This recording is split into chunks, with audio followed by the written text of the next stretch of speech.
मौत के मुंह में फेंक देंगे, स्वीडन को क्यों धमकाया रूस ने, जानेंगे क्या है मामला।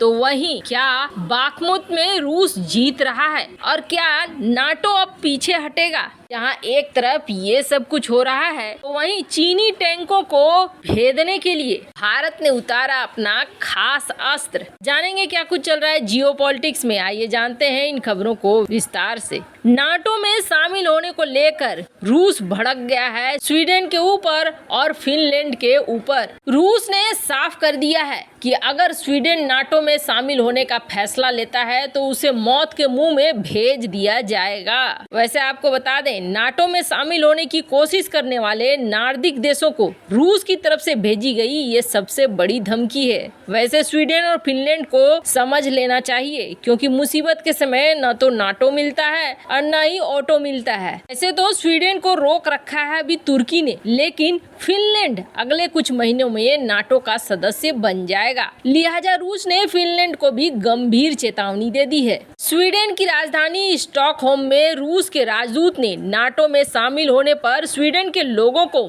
मौत के मुंह में भेजा जाएगा की कड़ी चेतावनी दी है। वैसे ये जो स्क्रीन पर मैप देख रहे हैं ये है नॉर्डिक देश जहां पर नाटो अपनी बढ़त बनाना चाहता है और स्वीडन जल्द से जल्द नाटो में शामिल होना चाहता है। स्वीडन ने इसके लिए न तो अपने देश में अपनी जनता को पूछा और न कुछ सरकार ने सीधे सीधे निर्णय ले लिया कि हमें नाटो में शामिल होना है, वो भी यूक्रेन के हालात देखते हुए। अब जब रूस ने सीधे तौर पर धमकाया है तब स्वीडन से पूछा गया कि आपकी क्या प्रतिक्रिया है, तो इन्होंने बोला हमने अभी रूसी राजदूत को बुलाया है, हम उनसे पूछेंगे कि आपके बॉस हमें ऐसा क्यों बोल रहे हैं। वैसे स्वीडन फिनलैंड रूस के साथ 830 मील की सीमा साझा करते हैं, यानी कि करीब 1340 किलोमीटर। और अगर ये दोनों देश नाटो में शामिल हो जाते हैं तो नाटो रूस के नाक के नीचे आ जाएगा। इनके नाटो में शामिल होने के बाद अमेरिका की सेना और अमेरिका के हथियार रूस की सीमा पर तैनात हो जाएंगे, जिसे रूस एक बड़े खतरे के तौर पर देखता है। रूस धमकी दे रहा है कि इसे वो बर्दाश्त नहीं करेगा। यूक्रेन पर रूसी आक्रमण की भी सबसे बड़ी वजह उसके नाटो में शामिल होने की जिद थी। वैसे आपको बता दें हाल फिलहाल में स्वीडन में और भी तरह की दिक्कतें हुई है, जिनमें देखने को मिला है कुरान का अपमान, जिसका तुर्की ने भी विरोध किया है। इसलिए स्वीडन अभी जल्दी तो शामिल होने वाला नहीं है, पर ये हालात पता नहीं कब जाकर रुकेंगे। यूक्रेन की तरह स्वीडन का भी हाल न हो जाए। अब बात रही कि अभी जो लड़ाई चल रही है उसके क्या हालात हैं, तो आपको बता दें बाखमुत में लड़ाई अभी भी तेज है और यहाँ रूस की जो प्राइवेट आर्मी है जिसे वैगनर ग्रुप कहा जाता है, वैगनर ग्रुप की एंट्री हो चुकी है। तो कहा जा रहा है कि यहाँ पर रूस बढ़त में है, करीब 5%। 7 दिनों में वैगनर ग्रुप ने बढ़त हासिल कर ली है। हालांकि यूक्रेन को दिए जा रहे हैं टैंक, जिसकी वजह से ये लड़ाई और भी ज्यादा तेज होगी, ऐसा भी माना जा रहा है। वैसे जेलेंस्की नहीं चाह रहा है कि किसी भी हाल में बाखमुत हाथ से जाए। अगर बाखमुत हाथ से जाता है तो जेलेंस्की का मानना है कि उसकी सेना टूट जाएगी और सेना अगर टूट गई तो इस युद्ध को जीत पाना आसान नहीं होगा। वैसे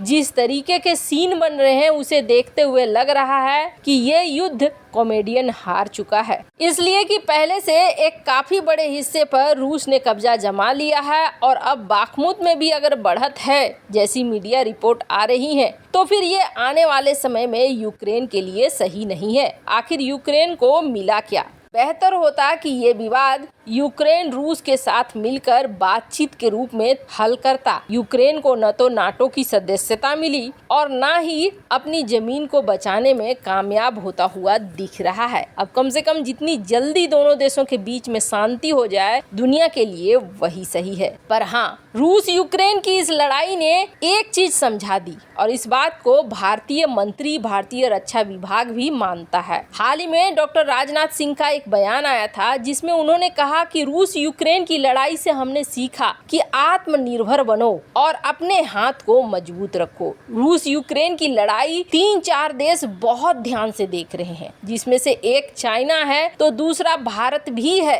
और तीसरा अमेरिका तो है ही। अमेरिका और रूस पर्दे के पीछे से तो लड़ ही रहे हैं, लेकिन ये जो दो देश हैं, चीन और भारत, वो इस युद्ध से सीख रहे हैं। एक ताइवान के लिए सीख रहा है तो एक चीन के लिए और पाकिस्तान के लिए सीख रहा है। भारत पे भी बरोबर खतरा है दो तरफा युद्ध का, और ये युद्ध चीन से होने के चांसेस ज्यादा हैं। पाकिस्तान तो खुद की समस्या में फंसा पड़ा है और ऐसी समस्या है कि लंबे समय तक चलेगी, लेकिन चाइना भारत के ऊपर हमला कर सकता है। ऐसे में चाइना को ध्यान में रखकर भारत को अपनी तैयारी करनी होगी। वैसे तो भारत और चाइना को अगर आप देखेंगे तो इनका बॉर्डर कुछ ऐसा है जहां ज्यादा मानवीय लोग हैं वो इलाका समंदर की तरफ पड़ता है चाइना का, और जहां कम लोग हैं वो पड़ता है भारत के जमीनी बॉर्डर की तरफ। इसमें से भी ज्यादातर ऐसी जगह है जो पहाड़ी इलाका है। यहाँ टैंक आए न आए, लेकिन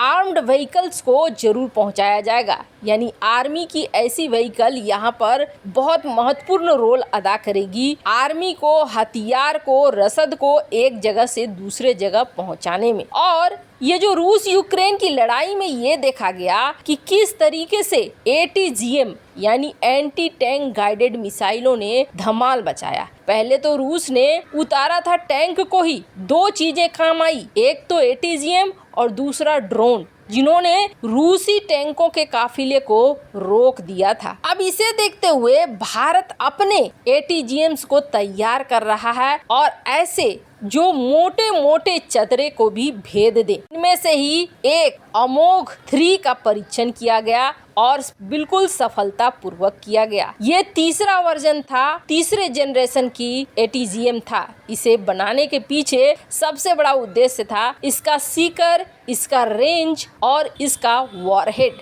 अब ये मोटे से मोटे चदरे को भी बड़े आराम से भेद सकता है, पहला। दूसरा, इसकी रेंज भी बढ़ाई जा चुकी है, यानी दूर से ही चीनी व्हीकल, चीनी टैंकों को टारगेट करना आसान होगा। और बड़ी बात यह है कि ये मेन पोर्टेबल है, यानी कंधे पर लेकर इससे आराम से शूट किया जा सकता है। 26 मार्च को इसका परीक्षण किया गया, जिसमें अब इसकी रेंज हो गई है 2.5 किलोमीटर तक। साथ में इसमें डुअल मोड वाला इमेजिन इंफ्रारेड यानी कि IIR सीकर लगा हुआ है, जिसमें टेंडम वॉरहेड है जो 650 mm तक के चदरे को बहुत आसानी से भेद सकते हैं। खैर, इसकी फायरिंग वगैरह सब कंप्लीट हो गई है और कहा जा रहा है कि ATGM के चौथे वर्जन पे काम चल रहा है। वैसे इन सब मामले में आपकी क्या राय है, कमेंट कर जरूर बताएं।